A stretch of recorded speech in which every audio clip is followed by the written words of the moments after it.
Vossa Excelência dispõe de 10 minutos regimentais.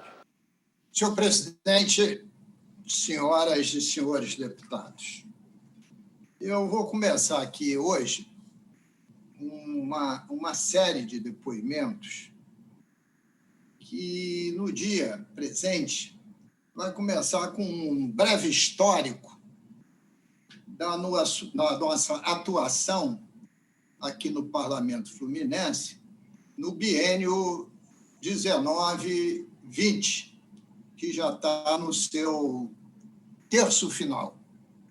Afinal, estamos no meio do mês de outubro, é o terço final do ano.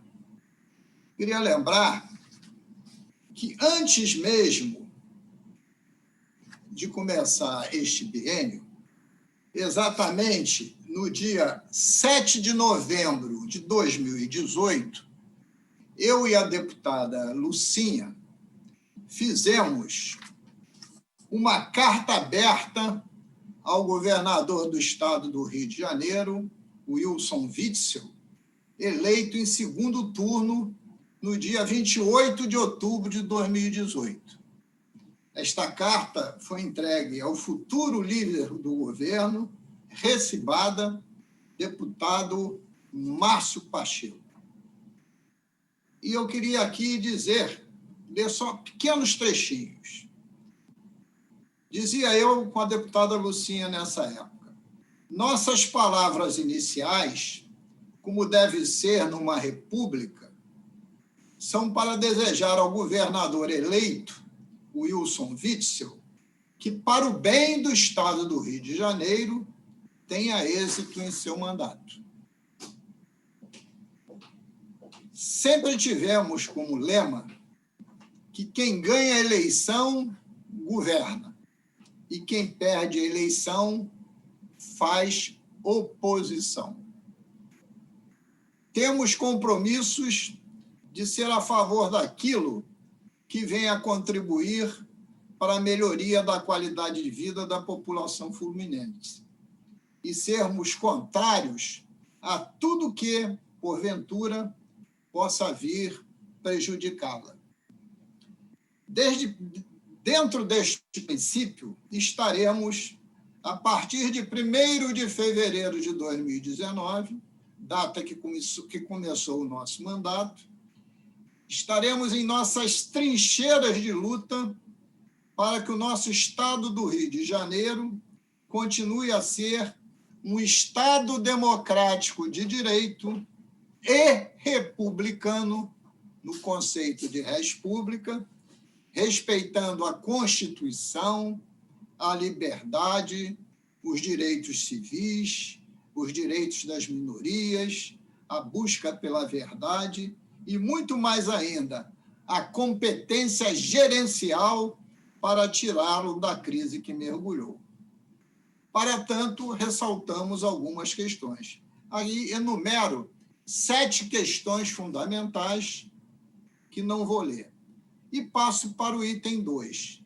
O governo, considerando que os vetores principais da crise são falta de planejamento, desenvolvimento econômico pífio, queda de arrecadação, gestores incompetentes, corrupção predatória, organograma que facilita os acordos predatórios com competências duplicadas, excesso de cargos comissionados à disposição dos apadrinhados, o que não visa a funcionalidade.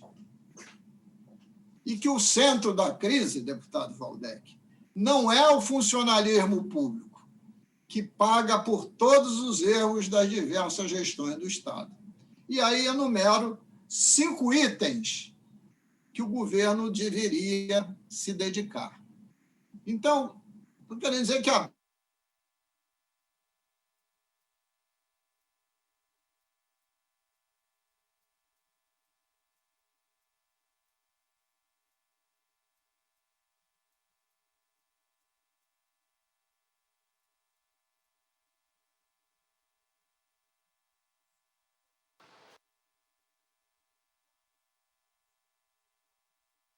Houve um congelamento aqui.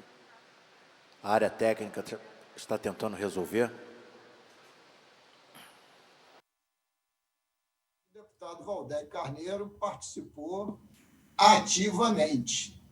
E dentro das recomendações ao governador, que foram diversas, a primeira continua na pauta agora de dezembro, no Supremo, envidar todos os esforços possíveis em parceria com as bancadas do Congresso Nacional do Rio de Janeiro, a bancada estadual, os prefeitos, a sociedade civil, para que sejamos vitoriosos no julgamento da liminar concedida pela ministra Carmen Lúcia na DI 4.917, que suspendeu os dispositivos da Lei 12.734 de 2012, que são relativos às regras de distribuição das participações governamentais, royalties de participação especial.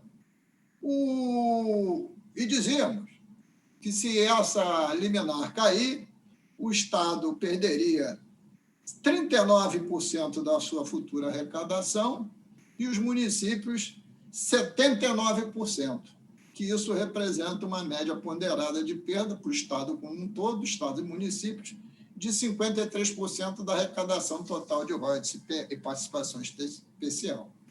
E já no item B, chamava a atenção exatamente sobre a questão da reinjeção de gás, que as concessionárias de óleo e gás, a Petrobras em especial, reinjeta 51% do gás que nós poderíamos estar recebendo royalties PE, e que naquela oportunidade, 4/11/19, já simbolizavam uma perda na ordem de 2,5 bilhões de reais. Então, essas são dois temas e duas ações nossas de alerta preventivas. Em seguida, quero aqui realçar algumas questões concretas que atuei junto com o parlamento. Fizemos aprovar, no mês de dezembro de 2019, a Lei 8643, que é a Lei do Fundo Estadual de Combate à Pobreza, para que fosse incluído mais 2 pontos percentuais adicionais ao Fundo Estadual de Combate à Pobreza.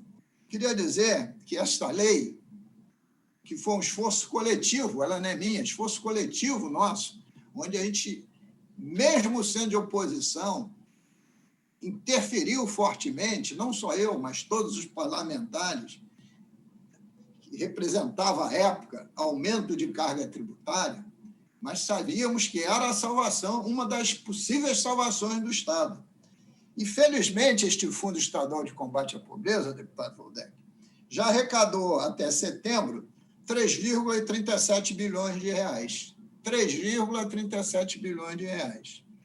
E possivelmente chegará ao final do ano com 4,6, mais do que em 2019, que foi 4,2.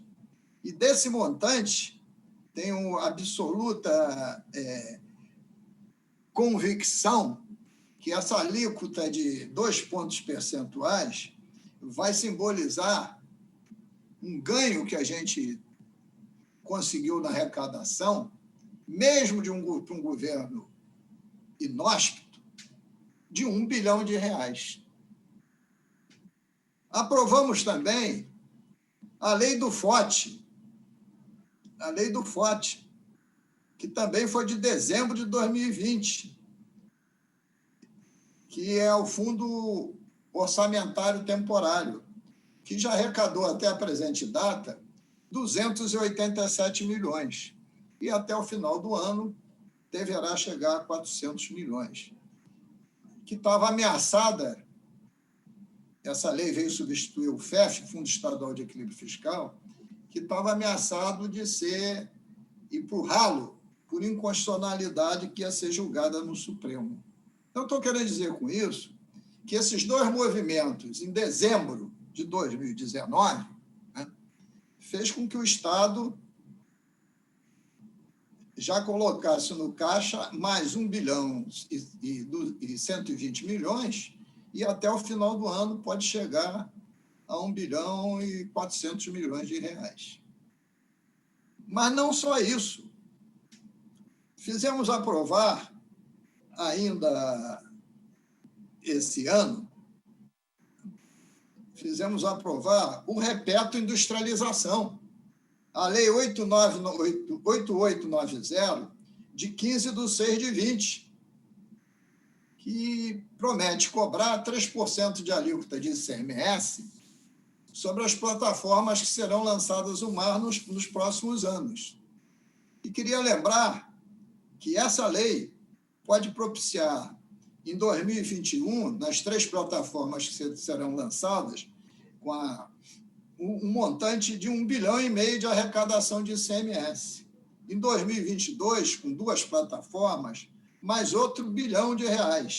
Em 2023, com possível lançamento de 5 plataformas, R$ 2,5 bilhões, considerando o preço, o valor do dólar do dia de hoje, em torno de 5,5, e considerando que o preço de uma plataforma está na ordem de 2 bilhões de dólares, e todo o subsídio, quer dizer, tudo aquilo que vem debaixo d'água, que acompanha a plataforma para extrair o petróleo, vale a 50% do valor da plataforma, o que daria subsídio para a plataforma 3 bilhões de dólares. Então, no próximo triênio, nós aprovamos essa lei de iniciativa nossa, né, para que o Estado possa amealhar no próximo triênio 5 bilhões de reais de ICMS. Semana passada, com a aprovação do Repeto Industrialização, se abriu um canal de negociação com a Petrobras e aprovamos aqui uma lei específica, né, perdoando 90% das multas e juros das demandas judiciais que existiam, pela Petrobras não estar recolhendo o ICMS sobre o diesel marítimo, que vai nos permitir, até dezembro desse ano, colocar no caixa do Estado 1,8 bilhões de reais. E, finalmente, para concluir, quando aprovamos a lei do Repetro, estamos abrindo a possibilidade de discussão amigável de contenciosos com as concessionárias, principalmente a Petrobras, no âmbito administrativo, pelas plataformas pretéritas de ICMS não pago, de 3 bilhões de reais, e judicialmente outros 3 bilhões de reais. Então, eu estou aqui realçando esse fato, porque ouvi, quando votamos o impeachment do governador, dizer que os deputados não colaboraram com o governo. Realmente, nós não colaboramos com o governo, deputado Valdeir Carneiro. Nós colaboramos com o Estado. Governo é transitório, Estado é permanente. E os números que eu falei aqui são números gigantescos. E queria dizer, se não fosse a Assembleia Legislativa, com a lei do Repetro, com a lei do FOT, com o Repeto Industrialização, ter entrado em campo, nós não teríamos conseguido dar as contrapartidas necessárias ao regime de recuperação fiscal para fazer face aos 600 milhões de reais que o Estado tinha que apresentar as contrapartidas para não ser excluído do regime de recuperação fiscal. E aí eu me pergunto, para concluir, será que houve no parlamento brasileiro deputados de oposição, como eu, entre tantos outros, e da base de governo ou independentes, tão atuantes para entregar um cardápio a favor dos cofres do Estado do tamanho que eu acabei de mencionar? É difícil, é difícil. Então, estamos começando com esse breve histórico, né, para poder, a cada sessão, dar continuidade e aprofundar mais.